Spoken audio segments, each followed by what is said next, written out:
Olá, sejam bem-vindos ao nosso podcast Chaves para o Despertar.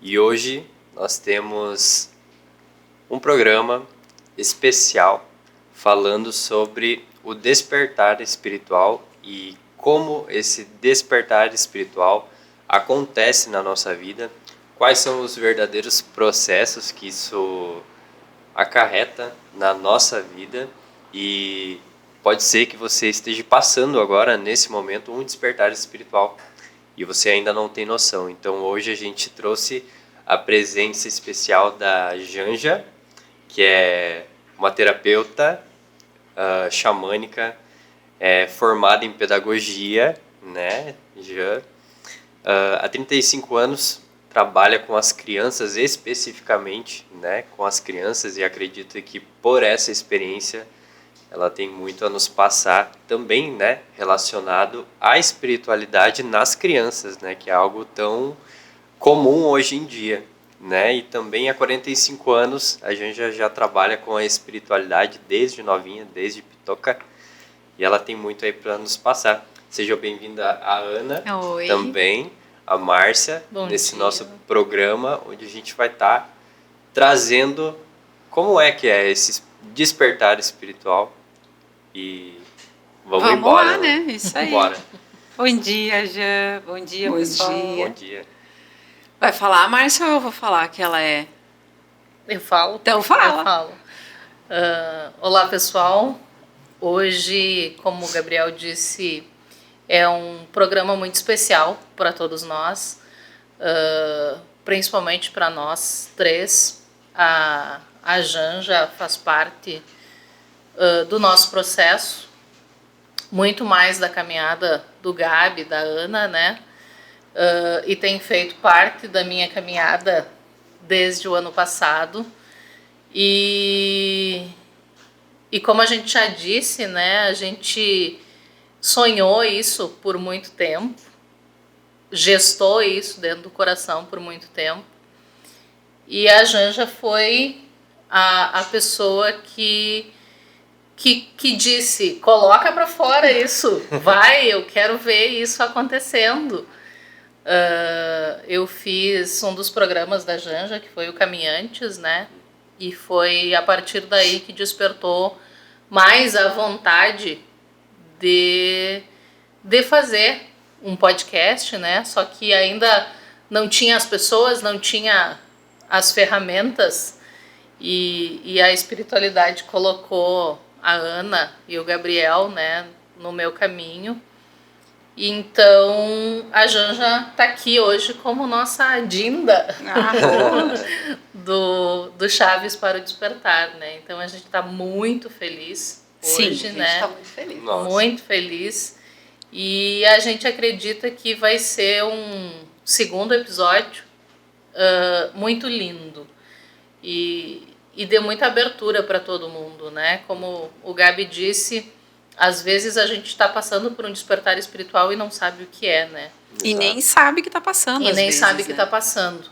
E pela pouca experiência de 45 anos da Janja, né? Acho que ela tem muito Acho que ela pode colaborar com a gente hoje, né? Total. Acho que até para trazer essa questão das crianças hoje, né? Que a gente vê muitas crianças que elas desvendam um mistério, às vezes, que é alguma coisa pra gente em segundos, né? Então essa velocidade, e a Janja, por trabalhar com crianças, eu acredito que ela tem essa percepção de que a espiritualidade atua de uma forma muito mais fluida com as crianças, né?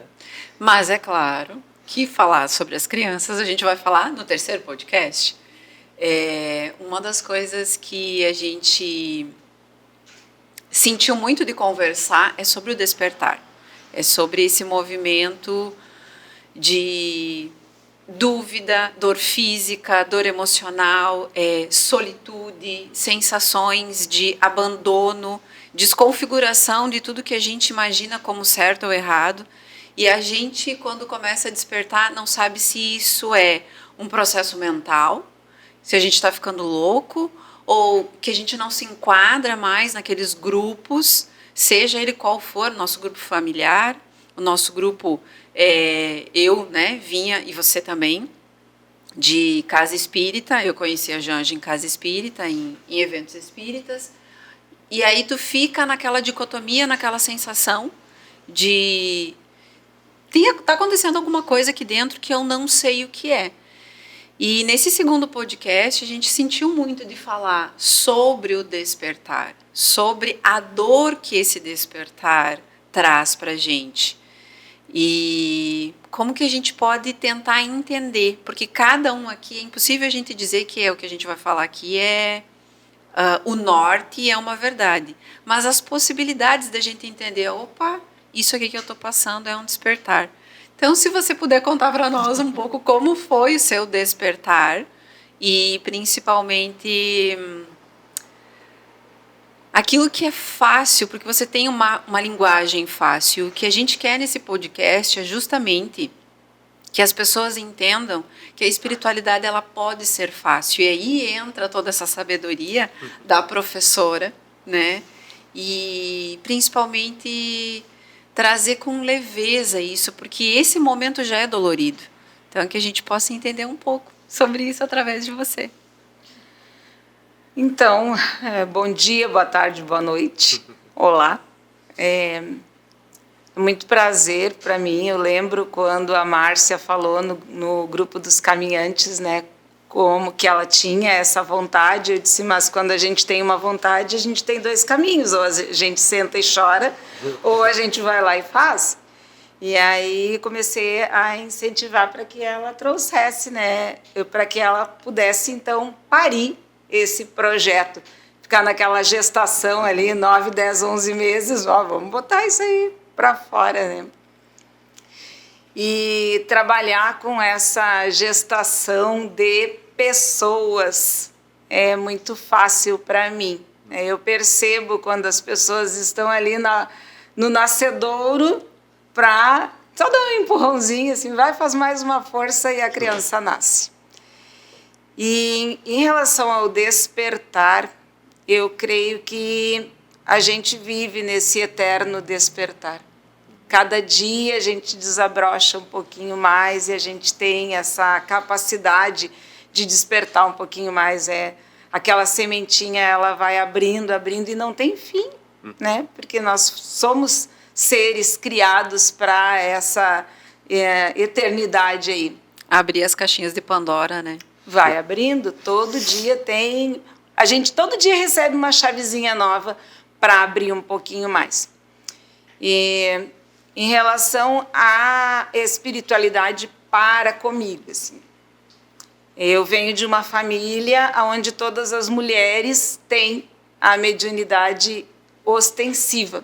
Então, mediunidade todos nós temos, né? Alguns um pouco mais, alguns um pouco menos.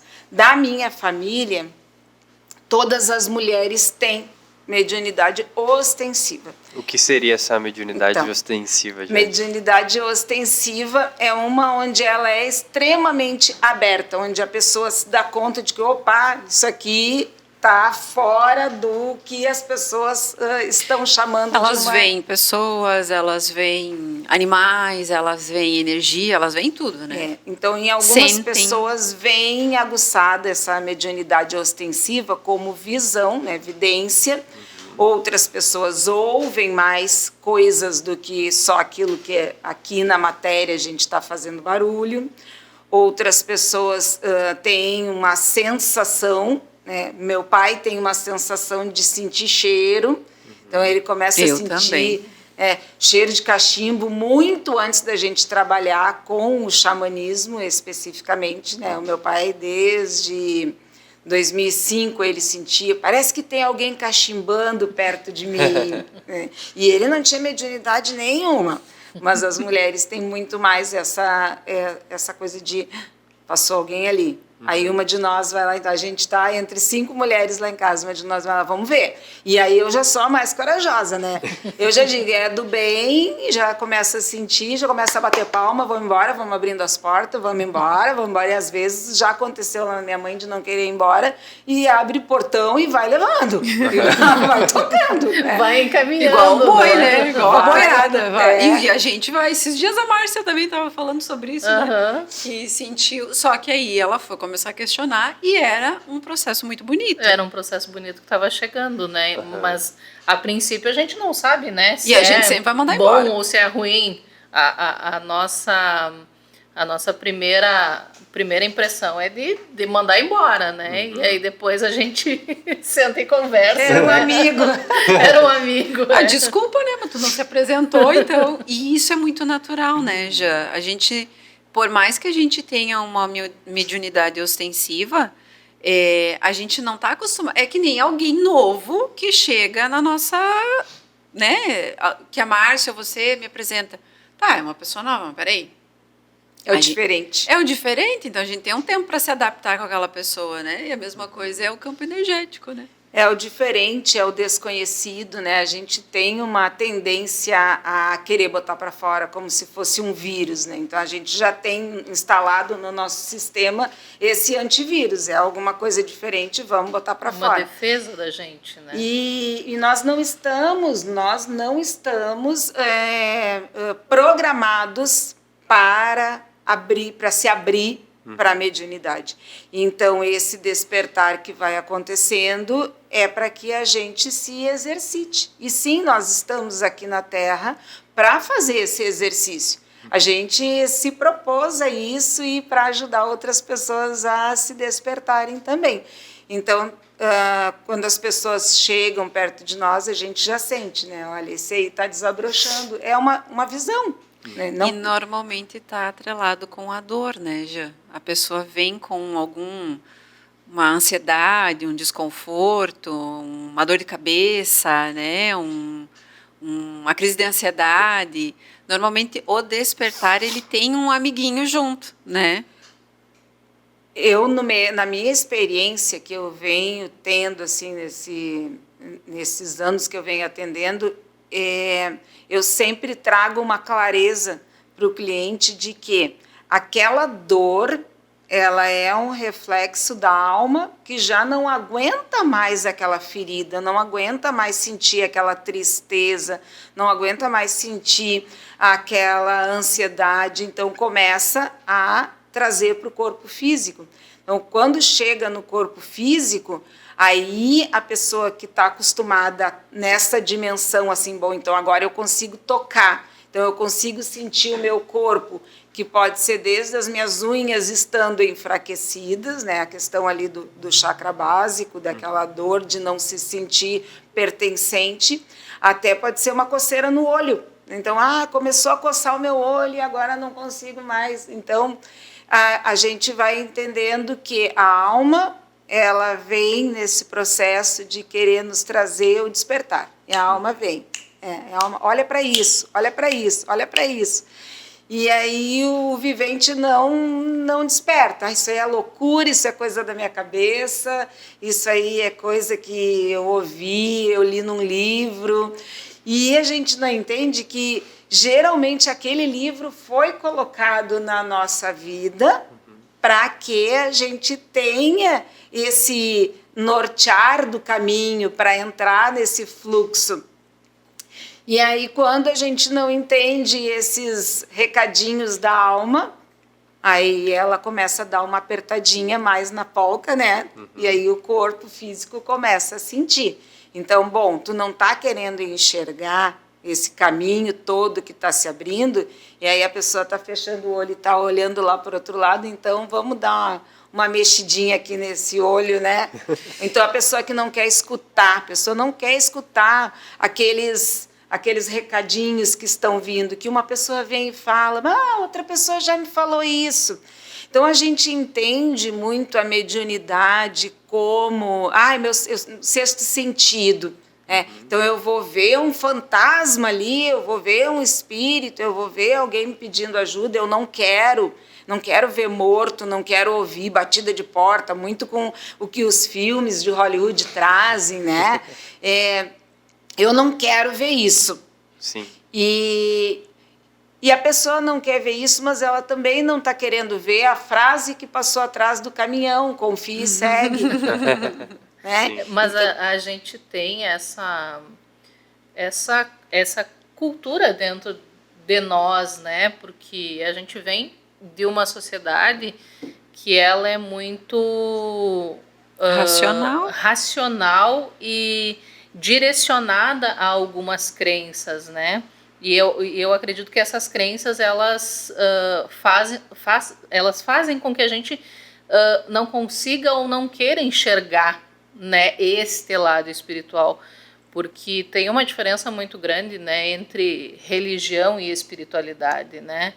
E a gente segue uma religião a vida toda, a gente conheceu uma religião a vida toda. Então, eu acredito que quando a gente começa esse despertar, ele passa pelo autoconhecimento também, né? E essa dor aí que tu fala do sentir os sinais e não querer ver, a gente já passou por isso, né? Eu falei no outro episódio que muitas vezes eu senti que devia fazer alguma coisa e eu dizia não vou fazer. Até quando tu fez o curso do Reiki, né? Veio. E eu dizia não quero, não é isso. E aí apertou, até que doeu de verdade e eu tive que olhar, né? E às vezes a gente não olha, né? E eu acho que é bem isso que tu falou, né? Esse despertar, ele machuca, não é fácil assim, né? Pra te enxergar, mas depois que vai.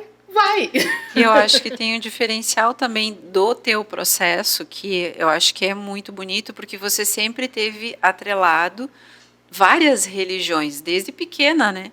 Tu começou com 3 anos a ser já evangelizada, né? Fala um pouco sobre isso. Então, eu trago a minha experiência para dentro da sala de tratamento ali com os meus clientes, né?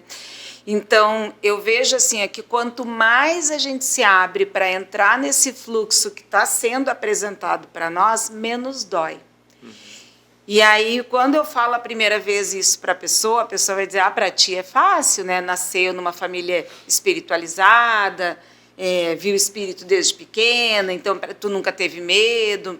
Só que daí eu trago para uma questão física, que para mim é bem importante, e já vou atrelar com isso que a Márcia traz também. Quando eu fui ganhar minha primeira filha, né, eu tinha uma insegurança. Né, quando eu ganhei a Ellen, que amanhã está fazendo 33 anos. Meu Deus, hoje eu tenho um dos meus filhos fazendo 20 anos. Eu tenho que fazer fichário, gente. Por quê? Quando eu fui ganhar a Ellen, minha primeira filha, eu não sabia como era parir. Então, a minha avó me ensinou que não se gritava, porque as enfermeiras ficavam brabas e elas tratavam melhor aquelas que não gritavam. Isso há 33 anos atrás. Então, eu já me doutrinei naqueles 9 meses para não gritar. Muito bem. Então, a minha avó dizia, não se contraia, porque é contra o fluxo.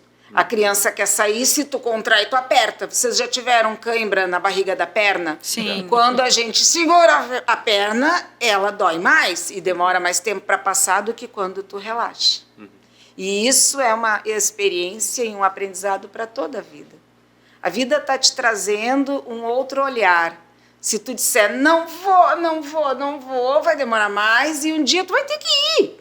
Nem que seja socado, são as reencarnações compulsórias, né? Meu filho, tu vai reencarnar, não quero, não, tu vai, não quero, foi. Entrei. Cheguei. Eu acho que eu fui assim nessa última. No meu segundo filho, meu marido participou, né, toda a minha gestação, fez curso de massagem ayurvédica, então eu estava assim, que bom, agora eu já sei como funciona. Só que o que eu não sabia é que o bebê tinha 4,5 kg. Então eu fui bem bonita, bem tranquila, super segura, já sei como que não vou gritar. Coisa, não vou gritar, não vou pedir remédio, né? Porque, nossa, E aí o meu segundo filho tem 24 anos, nasceu no ano 2000. E aí foi aquela coisa, tudo muito suave, musiquinha, aí a gente ia gravar, tudo maravilhoso, né? Aquela coisa.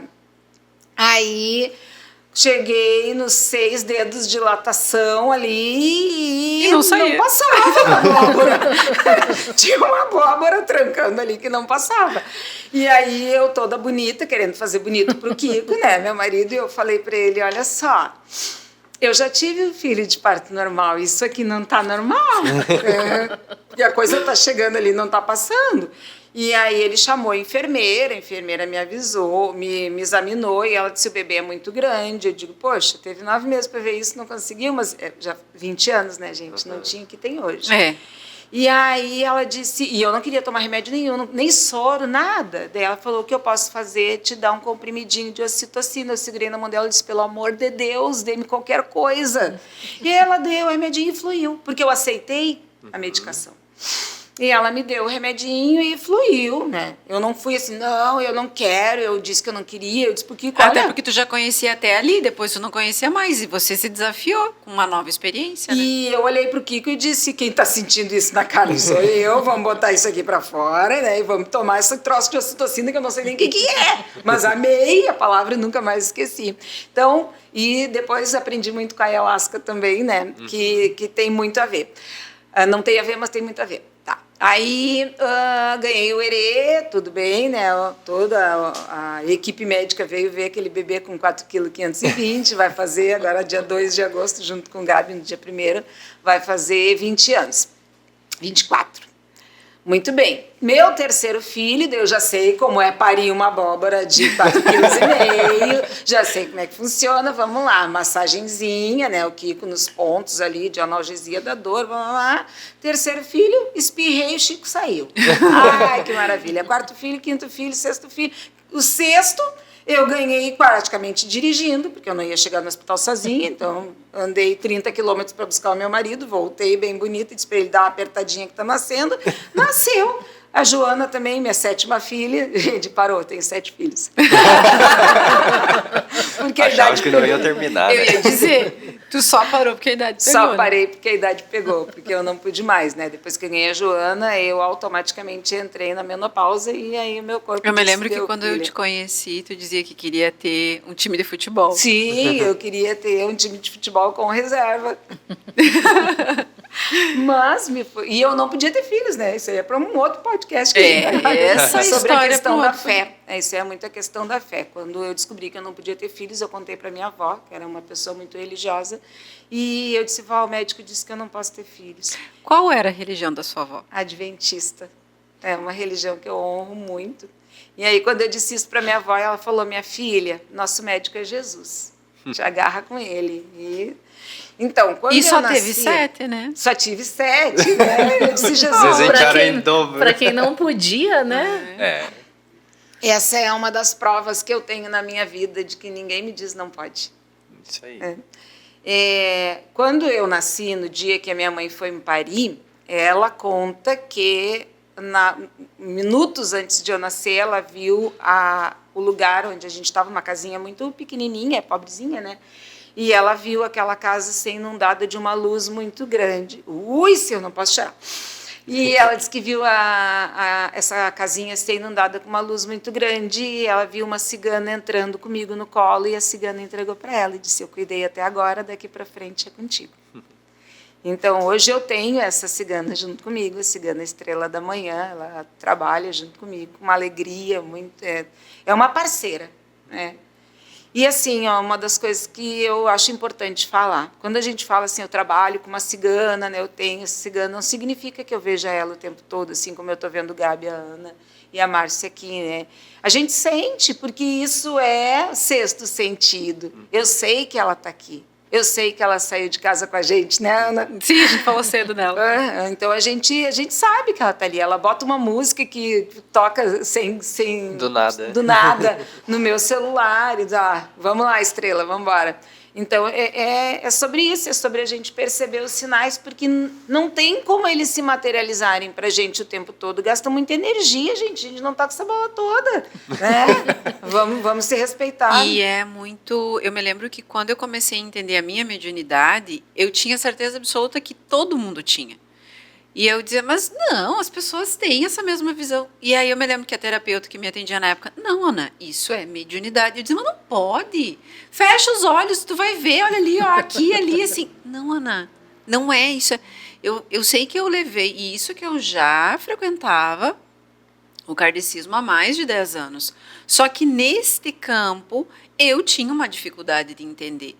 Até porque não se falava com tanta clareza de detalhes sobre tantos detalhes, porque, meu Deus, a mediunidade ela é um leque igual o arco-íris com outros degradês e que as pessoas... Não, mas isso eu sempre tive a vida inteira. Uma das coisas que eu tinha muito era ver o campo áurico das pessoas. Desde pequena, eu sempre via. E eu dizia, olha que bonita essa luz. E as pessoas não entendiam, né? Então, essa percepção é muito de tudo isso que a gente está falando. Nada aqui é por acaso. Ou o fato de você falar sobre as crianças, o fato de você falar da sua avó, que tem a outra avó, que eu sempre gosto muito de... Eu acho que essa diversidade fez com que você tivesse essa facilidade para falar sobre a espiritualidade, porque você sempre foi muito aberta, e o que eu acho que é muito legal da sua vivência, da sua experiência, a sua família sempre respeitou as religiões uma dos outros. E isso eu nunca vi em nenhuma casa, né?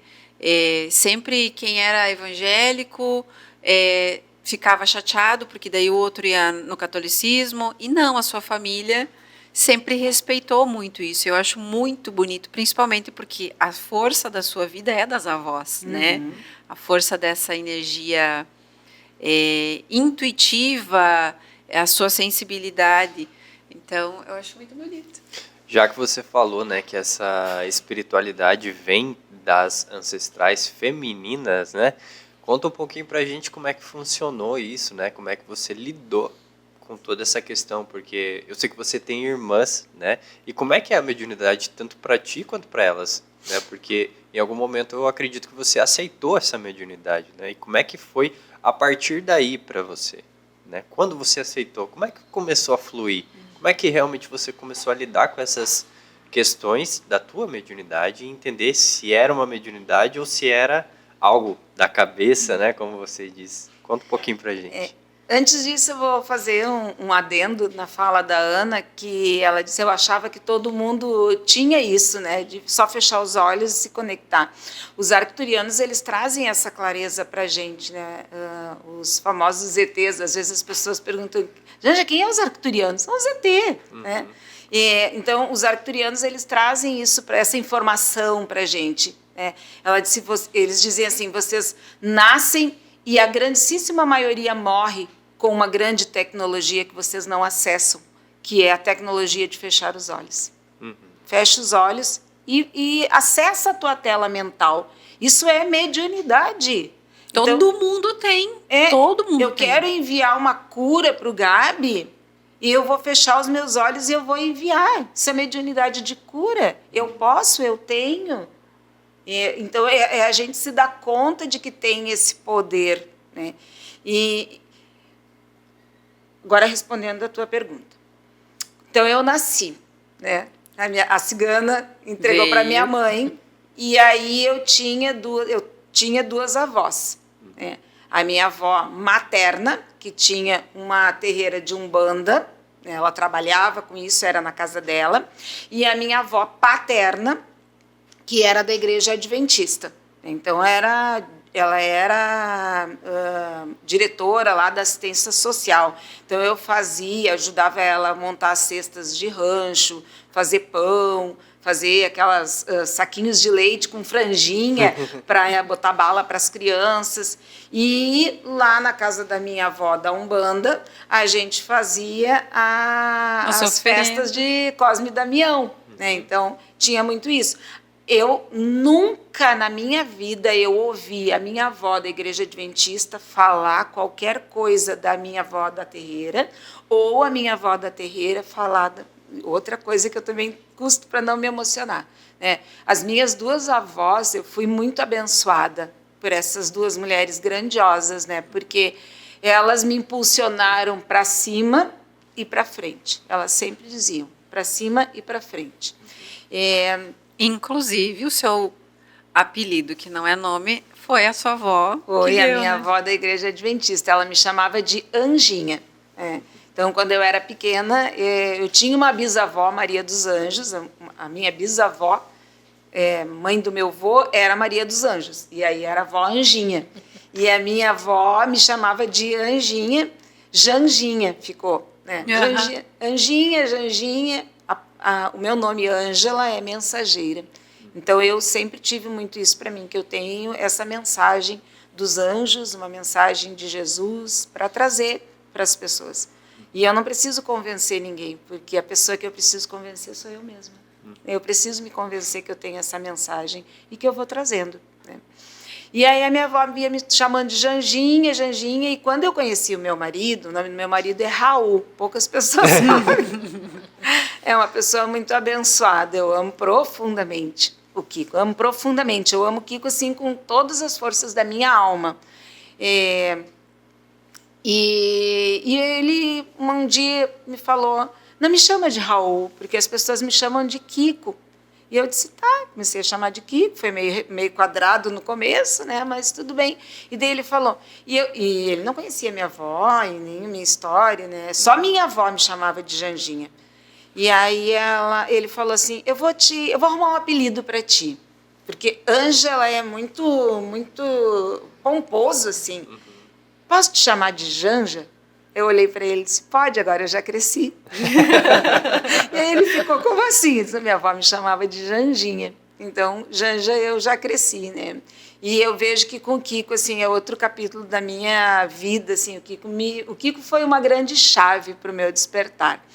Ele me incentivou muito, ele foi a Janja do teu podcast, sabe?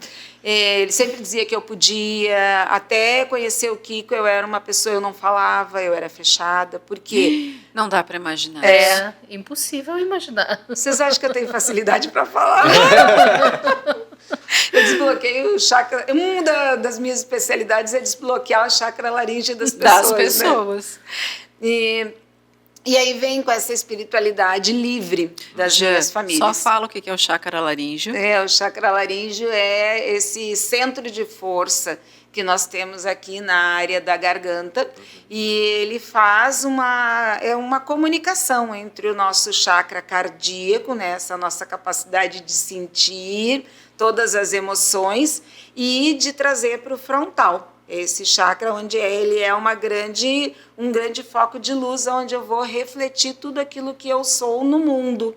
Então, eu trago do meu coração para refletir no mundo. Só que se eu tenho o chakra laríngeo trancado, eu não consigo colocar as minhas ideias para fora. Coração. Então, desbloqueando isso, eu consigo produzir... Desbloquear os outros também. Desbloquear tudo e produzir tudo que eu quero na minha vida, né? Então, Obrigada. Desbloqueiem seus chakras laríngeos, falem, cantem, né? Mesmo que a gente não saiba cantar, cante desafinado, a gente está desbloqueando isso, né?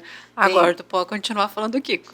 Pois não, eu não ia falar do Kiko, né? Senão o Kiko, depois ele ouve isso aqui, ele vai encher muita bola dele. Tu estava falando da chave do despertar. Aí minha avó, essas minhas duas avós, então uma semana eu ia para a casa da minha avó que tinha a terreira, e lá eu participava, né, daquelas coisas que eu achava lindo, pegar água no poço, fazer as mandalas, levar a comida para o pessoal que estava no chão, né, e levar, porque a minha avó dizia que tinha que ser uma pessoa pura para fazer isso, e eu era criança, né, então eu me achava, como diz a Ellen, a última bolachinha do pacote, e eu sempre me achei. Eu sempre me achei uma pessoa assim, com muito poder, né? Não foi tirado de mim. Aí eu volto lá, que eu disse que eu ia voltar, né, na questão das religiões. Então, eu fui criada dentro da igreja adventista para me batizar e para virar uma boa adventista. Eu cantava no coral, tudo que eu faço é muito intenso. E eu incentivo as pessoas para que elas trabalhem essa intensidade em si. Acho que a vida ela é tão maravilhosa, né? Ela é tão fantástica, tão brilhante, que a gente passa por aqui, assim, a gente não passa, a gente desfila, né? É um passeio muito maravilhoso quando a gente vê com esses olhos de criança. E aí fui criada, então, na igreja adventista, cantando no coral. sendo desbravadora, né? Eu honro muito esse movimento, que é quase os escoteiros, só que é dentro da Igreja Adventista. Então, ali a gente tinha lemas, tinha votos, tinha as promessas que fazia, eu cantava, eu sabia os hinos de cor. É uma coisa... Bíblia, meu Deus, acho que eu li mais de 10 vezes a Bíblia, porque a gente faz o ano bíblico, né? Então, começa no dia 1º de janeiro e termina 31 de dezembro, como minha avó era muito ferrenha, e ela já estava perdendo um pouquinho a visão, eu gostava de ler, hoje ainda falei para Ana essa questão de gostar de ler, de contar histórias, que veio do meu pai me incentivou a contar histórias, então eu gostava de contar a Bíblia para a avó, e eu fazia as vozes de Noé, fazia aquela coisa, né? E a avó gostava. Então, fui criada dentro da Igreja Adventista para ser uma boa cristã. Só que eu senti aos meus 14 anos, e daí eu podia me batizar com 11, com 12, fui levando, com 13, eu era muito amiga do pastor, eu era muito amiga dos diáconos ali, todo mundo gostava muito de mim. E aí, quando eu cheguei com 14 anos, o pastor chegou para mim e ele falou assim: Ângela, agora é o teu limite, né? Vamos se batizar? Só que a minha mãe, ela pendia mais para a religião da minha outra avó, né? Porque a Igreja Adventista era da minha avó, mãe do meu pai. E a minha mãe era lá da casa das bateção de tambor. E aí eu disse, tá, mas e a minha mãe? Né? E aí o pastor falou, a tua mãe vai queimar no fogo do inferno. Vai salvar a tua alma. E aí eu disse para o pastor, com licença, mas eu vou queimar junto com a minha mãe. Porque é aquela coisa de criança, né? Eu ainda quero ficar com a minha mãe. E eu acredito, gente, que se a gente for utilizar o termo salvar a alma, eu salvei a alma da minha mãe. Hoje a minha mãe é uma pessoa muito diferente, assim, daquilo que ela tinha sido enclausurada, né? Doutrinada. Então, hoje ela trabalha comigo, né? Dentro da nossa casa. E tem, assim, essa espiritualidade muito aberta, né, muito destemida, muito confiante no seu poder pessoal. E aí eu saí da Igreja Adventista. Só que quando eu saí da Igreja Adventista, eu comecei a perceber que a religião, eu gosto muito, né? Eu aprendi a gostar de Jesus e toda a caminhada dele dentro dessa igreja. Só que eu senti que a religião adventista, ela era uma caixa. E um dia eu comecei a botar as mãozinhas assim, eu senti as paredes da caixa. E aí eu disse, opa, vamos abrir essa caixa. Né? Então vamos abrir essa caixinha. Foi meu primeiro despertar. E aí doeu. Doeu porque eu estava acomodada dentro da igreja. Né? Isso com 14 anos, né? 14 anos. Eu sinto assim, que foi o meu primeiro grande despertar. Entender que eu não queria, que eu preferia estar junto com uma pessoa que era cara para mim, minha mãe, e eu podia ajudar ela, né, no despertar dela, do que eu cuidar e salvar a minha alma, né? O próprio Jesus fala, né, que ele deixa 99 ovelhas para ir buscar uma ovelha perdida. Então, essa ovelha perdida, ela não era qualquer ovelha perdida, era a minha mãe. Então, na visão, né, daquele momento. Na visão de 14 anos, né? Porque depois eu trago um outro ensinamento de Jesus, é quem é minha mãe e meus irmãos, né? Minha mãe e meus irmãos são todos aqueles que fazem a vontade do meu pai. Então, tudo isso eu trago essas memórias da Igreja Adventista. Ontem, quando eu acordei, eu estava extremamente cansada, meu corpo estava cansado, e eu recitei o Salmo 23 na mente, assim. Eu disse, coisa boa a gente saber onde se apegar, né? O Senhor é meu pastor, nada me faltará.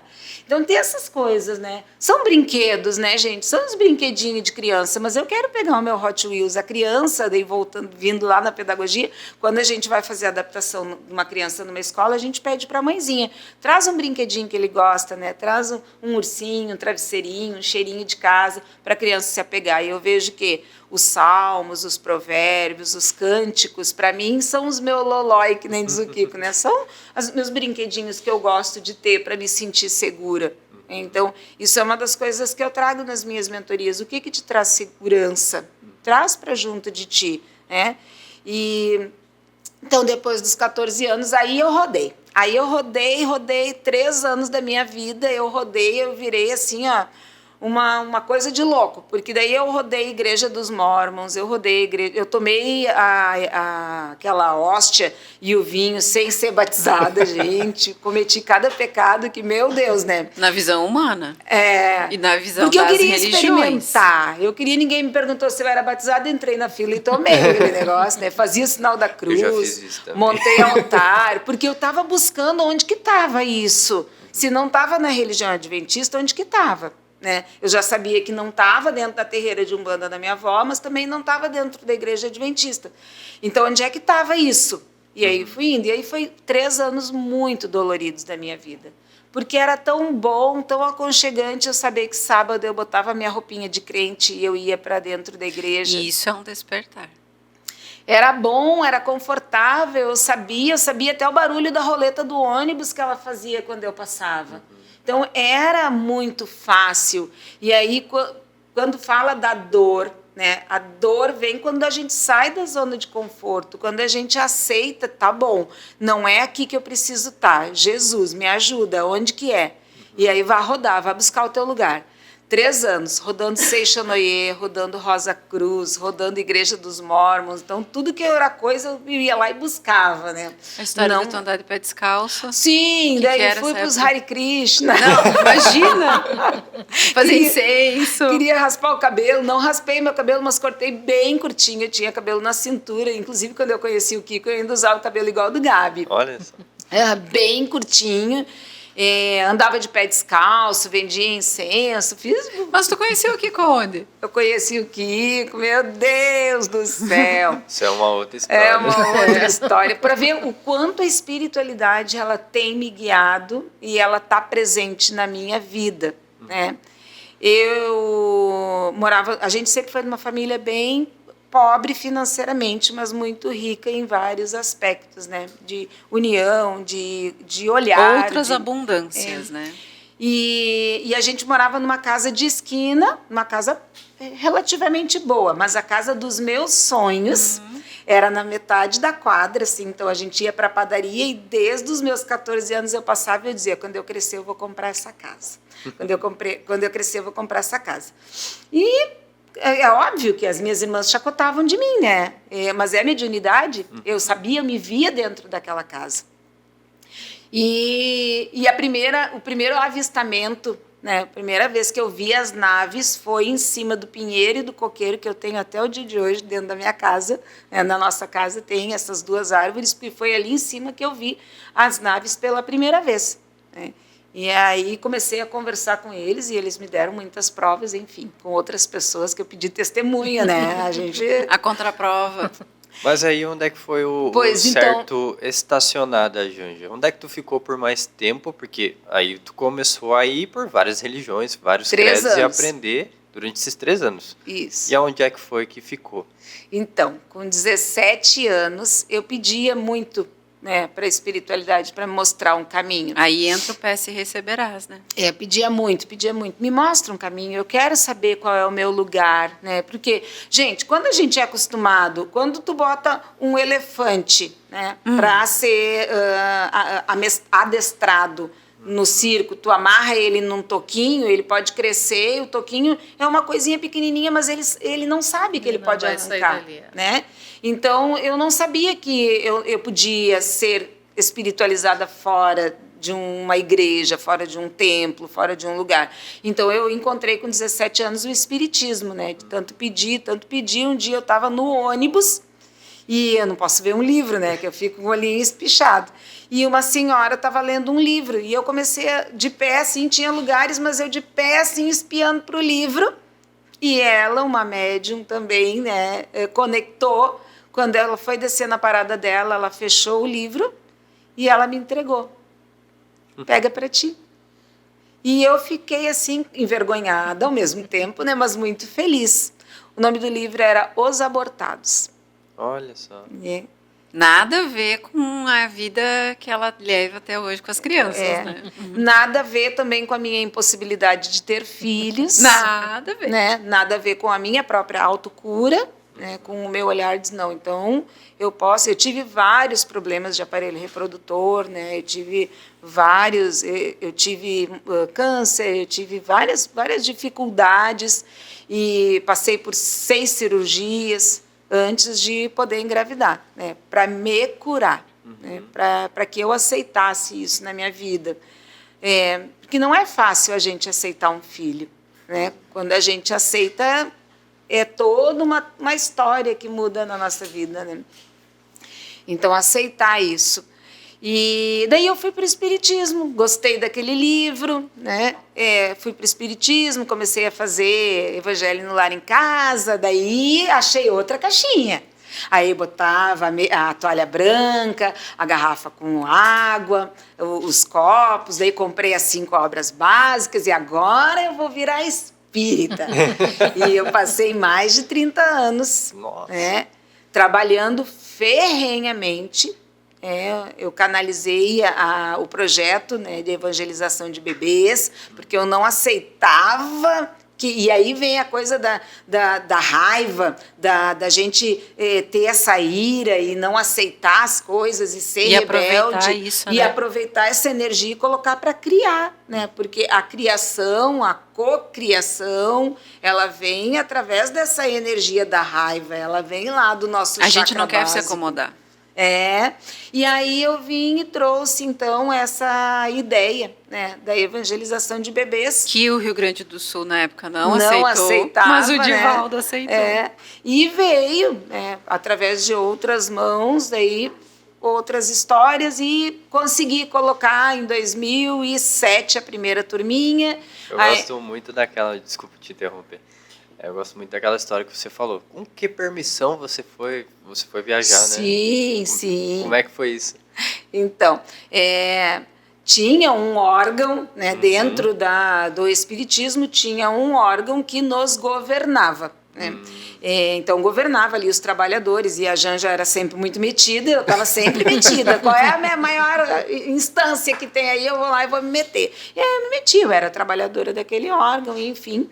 E aí fui convidada para ir para Minas Gerais, lá, né, para Belo Horizonte, lá com o pessoal da Sheila Passos, do pessoal do Ser, me esqueci o nome do menino, como é que era o nome daquele menino? Haroldo Dutra Dias. Então, eu fui convidada, né, pelo pessoal do Haroldo para ir lá falar sobre essa ideia de evangelizar bebês. As meninas já estavam tendo as mesmas ideias, elas faziam as mesmas aulas, levei meus cadernos. Era a mesma coisa, gente. Goiânia, Belo Horizonte e Canoas tinham os mesmos 3 focos de ideias. Parece muito com o kardecismo, né? Ou melhor, com Allan Kardec, né? Que é a história dele é assim. Exatamente. As aulas que a gente tinha, as músicas, as dinâmicas eram muito parecidas, para não dizer que eram iguais. E aí eu fui para lá, participei dos eventos com as meninas, coloquei a minha ideia, né, que era rechaçada aqui, né, nesse órgão. E quando eu voltei, eu fui chamada na casinha, né? Vai lá prestar satisfação para a galera. Me perguntaram, com a autorização de quem tu foste até lá falar? E eu respondi, com a autorização de Jesus, né? Porque eu sou trabalhadora de Jesus. Não trabalho para A, não trabalho para B, eu trabalho para Jesus. Na Igreja Adventista eu trabalhava para Jesus, dentro do Espiritismo eu trabalho para Jesus. E aí, passados 30 anos, em 2014, 2015, eu cheguei nas beiradas da caixa de novo. Quando eu chego nas paredes da caixa, eu digo, opa, tem mais uma caixa fora dessa caixinha. E aí foi onde eu comecei de novo a minha dor de procurar um lugar para me encaixar, né? E fui procurar, eu queria um berço, eu queria uma manjedoura, eu queria algo que me encaixasse. E não tinha mais. Aí eu me perdi, né? Comecei e começa de novo. Aí vai para a terreira de Umbanda, vai falar com o preto velho. Eu me lembro uma vez, e eu ia muito, assim, toda semana eu ia em algum lugar diferente buscar, né? E aí eu me lembro que uma vez eu cheguei numa casa assim, bem humilde, e aí foi um preto velho que me atendeu. E aí vou fazer esforço para não chorar de novo. E esse preto velho, ele falou, oi, filha. E eu disse, oi. E ele disse, tá servindo para Jesus? E eu disse, eu estou tentando. E ele me disse, trabalhador de Jesus não tenta. Vai lá e consegue. E foi exatamente essas palavras, somente que ele me disse, que transformaram a minha vida. Eu disse, cara, eu não posso ficar tentando. Eu vou lá e vou conseguir. E aí eu abri a nossa casa. Então foi onde a gente aceitou mais essa gestação, né, que é o espaço terapêutico Nossa Casa, e a gente montou a manjedoura para Jesus na nossa casa, né? Então eu vejo assim, Jesus quer um lugar para nascer e para se abrigar, e é dentro do nosso coração. E o que é muito gostoso e libertador é que lá na nossa casa não tem nenhum credo, nenhuma religião, nenhuma doutrina, nenhuma filosofia, apesar de ser norteado com uma energia principal, que é o xamanismo, assim como nós lá na Casa Arco-Íris, mas não é a base. Não tem... É tudo que tu é a base. A tua base é você. A casa, nossa casa é você. Né? A nossa religião é o amor. É o amor. Então, assim, quando eu entrei, né, para esse caminho vermelho, né, para entrar para o xamanismo, para me conectar com os 4 elementos, para me conectar com o fogo, eu tenho uma conexão com o fogo gigantesca, e uma vez um xamã me falou que o meu elemento era o fogo, porque por onde eu passo eu deixo um rastro. Não tem por onde o fogo não passe que a pessoa não lembre, né, de alguém que tem o elemento fogo. E eu me sinto muito assim. E quando a gente se reconhece, né, quando a gente se entende, a gente não para de ter dor. Né? A gente não para de ter dor. E como é bom entender que a dor nunca vai acabar. Isso é uma utopia do despertar. E essa realmente é a utopia. Ah, porque agora você virei estrelinha. Agora você é uma ancoradora. Namastreta pra você, né? Muito egostê pra você. Porque só quem sabe das minhas dores, e foram elas que me ajudaram a estar aqui. Então, como é que eu vou me desfazer do meu conhecimento, né? Lá com 3, 8 anos, 14 anos, 17 anos. Não, eu tô aqui graças a ter ultrapassado essas dores e aprendido com elas. E a gente não deixa de ter a nossa forma de ser, o nosso jeito de ser, e a gente consegue se polir para a gente, né? Eu acho não que, é para o outro. independente do processo, né, despertar, tu vai acarretar todas essas informações e tu vai trazer em alguma hora, né? Por isso que é gostoso de escutar. Eu achei muito interessante, ouvindo a Janja falar sobre, né, o despertar e a dor. Eu volto lá para as gestações dela, né? A primeira doeu e pediu arrego, né? A segunda, né? Foi uma abóbora. Foi uma abóbora e também teve que pedir arrego, né? E assim sucessivamente até a 7ª, né? E eu estava aqui ouvindo e trazendo muito isso para o nosso dia a dia, para o nosso despertar, para o meu despertar, né? Porque quando a gente não conhece, dói mais. Aí a gente desperta uma segunda vez, eu já sei como é que é, e dói um pouquinho e daqui a pouco trava, né? E é como tu disse, a gente nunca para de doer, porque a gente não é fofolete da luz, né? A gente é humano e a gente está aqui para aprender, e a gente vai aprender todo dia, né? E essas dores, eu acredito muito que elas fazem parte, né, desse músculo espiritual. E uma coisa que a gente falava ontem, que para mim é muito importante, e eu te falei ontem já, que para mim saber e entender e olhar para ti e tu dizer assim, não, eu tenho um ego, mas eu tenho quem me puxe para baixo, né? Eu Me tenho aterre. quem me bote no chão de novo, diz, né? Volta que não é tudo isso, né? E é isso que eu acho que é esse despertar com amor, né? Esse despertar tendo uma base e tendo os aterramentos, né? Tendo quem você possa chorar, quem você possa receber um xingão, né? Quem você possa correr, né? Para que essa experiência que a Janja tenha e o que tu comentou, né, ontem também, ela traz pra gente o que a gente não precisa passar, né? Porque ela já passou e tá mostrando a experiência dela pra gente, E né? eu acho, Um caminho que não precisa ser tão dolorido. Vai ser, a gente sabe que vai ser dolorido, mas não precisa ser tanto, né? E quando a gente acaba por aceitar que dói e aceitar que essa dor mas ela vai passar e tu vai ter sustentação para que essa dor seja mais leve, é que nem gestar 1, 2, 3, 5 filhos, né?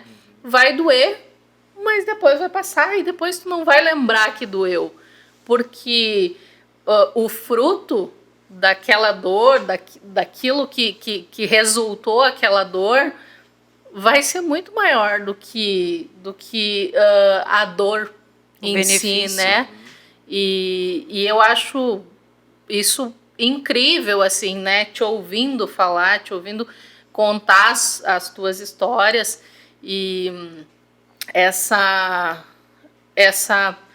união que tinha na tua família das religiões, né? Que cada um respeitava. Só que às vezes a gente, né, não tem isso, na grande maioria das vezes. E eu né? acho muito legal que a Janja, depois de 30 anos dentro do kardecismo, ela foi lá no Preto Velho de novo. Lá na minha raiz. Na minha raiz. E aí a gente entende que é uma coisa muito importante. O não significa que a gente exclui todo esse conhecimento.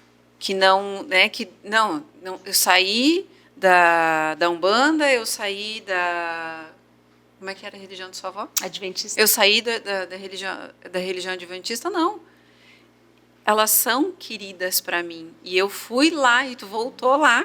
E aí tu conseguiu, depois dessa conversa, encontrar, depois, com essa conversa com o Preto Velho, depois de 2015, o xamanismo, isso? Isso. Daí eu encontrei o xamanismo. E o xamanismo, quando eu encontrei, foi um revertério que deu assim na minha vida e sempre eu me colocando à disposição. Faleceu uma tia minha lá em Laguna, Santa Catarina. Era um domingo à tarde, eu trabalhava todos os dias, né? Eu dava aula na URGS todos os dias. E eu estava no domingo de tarde deitada na rede, aquela coisa de depois do almoço, Joana pequenininha ali deitada embaladinha comigo. Minha mãe me telefona, na época dos telefones de casa. Minha mãe telefona, o Kiko veio na rede, trouxe o telefone e disse, tua mãe. E aí ela, Ângela, a tia Yara faleceu. E eu disse, eu gostava muito dela, né, aquela coisa toda. E ela disse, mas o Marcelo não vai conseguir nos levar, tu nos leva? E eu nunca digo não, gente. Uma coisa que eu aprendi assim eu não digo não para alguém que vem me pedir algo.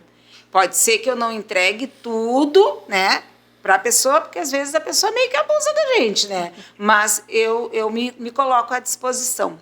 Eu disse, tá, já me levantei, e aí o Kiko já falou, para onde é que a bandeira do divino vai estocar, né? Porque eu estou sempre circulando. Aí já meti minha mãe e meu pai no carro, fomos pro velório. Chegando no velório, gente, eu nunca tinha ouvido falar na minha vida em ayahuasca. Se alguém falasse ayahuasca perto de mim, eu diria saúde. Eu achei que a pessoa espirrou. Não era parte do meu contexto. E aí fomos lá pro velório. Na hora, o meu primo era do Daime, né, foram fazer uma despedida na volta do caixão. E aí o pessoal do Daime todo levantou para cantar os hinos e ele falou para o meu primo, chama a tua prima. E aí ele falou assim, não, mas minha prima não é do movimento. E ele falou, é sim, só não sabe ainda. E aí eu levantei, gente, eu sabia todos os hinos que eles cantaram, 3 hinos, assim, eu sabia, aquilo ali eu sabia, sabe? Depois, no final da cerimônia, eu perguntei para o menino, para esse rapaz, eu disse assim, eu te conheço, mas eu não sei de onde, tu é de Porto Alegre? E ele falou, não, eu te conheço lá do outro lado, a gente trabalha junto. E aí depois eu fui descobrindo que a gente fazia um trabalho junto, mas eu ainda não tinha essa amplitude, assim, amplitude ou amplidão? Essa lembrança no mental. Não tinha. O que eu tenho, o que a gente foi desenvolvendo e eu tenho hoje, não tinha antigamente.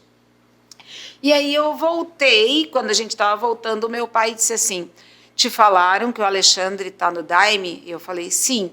Porque isso é um absurdo, cada vez que ele vai tem que dar R$50. Era 50 pila na época. Porque isso é um absurdo, porque eu sempre fui quem resolvia as coisas na minha família. Eu sou a ponta da flecha. O pai disse, quando nós voltar, tu vai tirar ele do Daime. Eu disse, ok, isso, né? Tarefa dada, tarefa cumprida. Nisso, eu lembrei de uma fala do Gandhi, né? Aquela história do meu filho tem que parar de comer açúcar. E aí ele dizia, volta semana que vem. Gandhi, peço meu filho para parar de comer açúcar. Volta semana que vem. Gandhi, voltava semana que vem a mãe com o filho. Diga meu filho para não comer açúcar. O Gandhi olha para ele e diz, não coma açúcar. Aí ela fala, mas sério, por que não falou 3 semanas atrás? Ele disse que há 3 semanas atrás eu também comia açúcar. Então, eu lembrei na hora que meu pai disse, como que eu vou tirar alguém do Daime se eu nunca tive no Daime? Era uma das religiões que eu nunca tinha, nem não sabia, né? Não tinha conhecimento, nem nada. Aí, cheguei de volta do velório na segunda, e o que a Janja foi fazer? Procurar um lugar onde servisse o Daime. Não sabia o que era, nada. Sabe o que? Tu não sabia nada. E aí não achei perto da minha casa, assim, não achei. E daí, claro, eu começo a te mandar outras coisas, mandaram a ayahuasca, um lugar onde servia a ayahuasca. E aí tinha uma roda de cura, entrei em contato com a moça, ela disse, quarta-feira tem roda de cura. Eu já me toquei na roda, já me inscrevi, fui lá na roda de cura, era só o rapé, não sabia o que era. A mim não tinha diferença. Achou que era ayahuasca. Não tinha diferença, né? Cheguei lá, daí a mulher falou assim, primeira resposta da espiritualidade. Quando ela abriu o portão, eu estava alarmando o meu carro na frente, ela abriu o portão e ela falou, demorou, hein, nega? Eu olhei para os lados e pensei, a nega sou eu? Daí ela falou, é tu mesmo. Quando eu botei o pé no portão dela, ela me abraçou e eu caí no choro. Eu estava dentro de casa. Sabe? Quando eu botei o pé naquele portão, eu disse, cheguei em casa e ela me abraçou com um abraço de Mãe Maria. Sabe? Eu tenho essa pessoa assim, um lugar muito especial dentro do meu coração. E durante 5 meses ela me disse, tu vai trabalhar 5 anos aqui para mim, né? E eu trabalhei 5 meses lá e eu abri a nossa casa. Porque eu não vou ficar esperando 5 anos, assim, eu não tenho mais o que fazer. Eu acho muito linda essa tua trajetória e foi um despertar muito lindo, né? E eu acredito que nós teremos histórias para muitos podcasts ainda, né? É um leque muito grande, né? E existe um leque muito grande, então a gente já deixa o convite, já deixa avisado, né, para todo mundo que vai ter mais um podcast com a Janja, né, para falar sobre as medicinas e para falar sobre a criança interior, né, a cura da criança interior, né. Então tem uma vasta experiência aí que a gente baba, né? Ouvindo. E eu acredito que o próximo, né, a gente pode se aprofundar muito sobre... será o terceiro. Que será o terceiro, que será, né, uma sequência sobre o que é a ayahuasca, né? E todas as medicinas da floresta. E desmistificar o que é e o que não é, né? Porque eu vejo que a medicina ela tá tendo uma expansão muito grande. E eu acredito muito nesse trabalho, nesse aprofundamento, não só da mediunidade, que a Janja ela pode esclarecer muita coisa para muita pessoa que acha que sabe e o que não sabe. Né? Então a gente convida muito vocês para estar participando desse nosso terceiro podcast rico em muita informação para desmistificar e expandir essa chave do despertar. Eu acho que isso vai tocar muito o coração. E a gente agradece de coração, né, por tu ter aceito e estar aqui. E só pelo terceiro, então, né, gente? É isso, gente. Muito obrigado. Curtam o nosso podcast, compartilhem e, principalmente, vão lá nas nossas redes sociais, deixem comentário de como foi ouvir a Janja, ouvir cada um de nós um pouquinho da nossa história e até o nosso próximo podcast.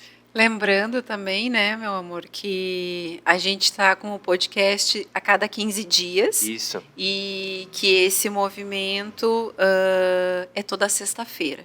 Então, quem sentir, né, já deixa aí agendado que a cada 15 dias, na sexta-feira. Às 19h19. Às 19h19, a gente vai estar esperando vocês no podcast. E espere o terceiro, que ela vai estar aqui com a gente. Obrigada, Gratidão, Janja. Gratidão.